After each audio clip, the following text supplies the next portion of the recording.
far with everything that's been going on? Actually, I just got my apartment the day before, so I actually got a place to call home. And Friday, after all this happened, they told us to stay here or we can evacuate. That everything was fine. So I stayed for the couple days. I had nowhere to go. Well, Sunday they came knocking on our door saying that we had to evacuate or they're coming back with body bags. And my chest was tight, my irritated eyes, my throat and everything. So I decided to go to the hospital, and I ended up getting acute bronchitis from chemical fumes. And so at first they were telling you can stay if you want to. It should be fine. Yes, to stay off the roads. That's the only thing they asked for, stay off the roads, that everything was okay while they cleaned it up. Gotcha. And I guess what sort of symptoms were you feeling when all of this kind of started? You said you weren't feeling well and they were going to have to come in with body bags. I guess what have the symptoms been like for you?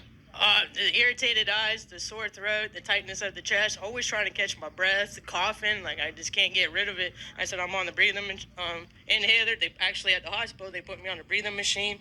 They put me on the oxygen. They gave me 3 types of steroids. They quarantined me, washed my clothes. Yeah.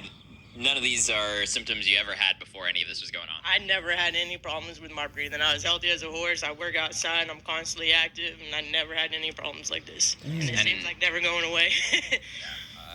I guess where do you live in proximity to where all this happened as well? Are you real close by, or? Yeah, actually, I'm in a couple buildings over. I was in the 1 mile radius. The 1 mile radius. Gotcha. Yes.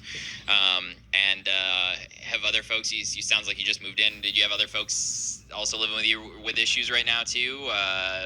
Actually, I live by myself, but my neighbor, he has 3 young kids, and they're starting to symptoms, the rashes and everything, and the breathing. Yep.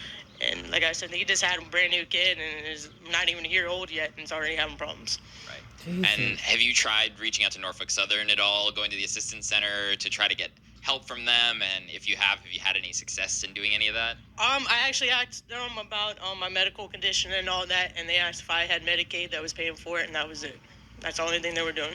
So they're not trying to, yeah. Nope, don't even care. They didn't ask, what I was on, what happened, am I feeling any better? They just asked if I had someone paying for it. So they're very concerned about the money, it seems. And I mean, you can tell too by all we're just hearing trains going by all day, basically. Got to get those tracks back open to. First day the evacuation was up, they're over there honking the horn.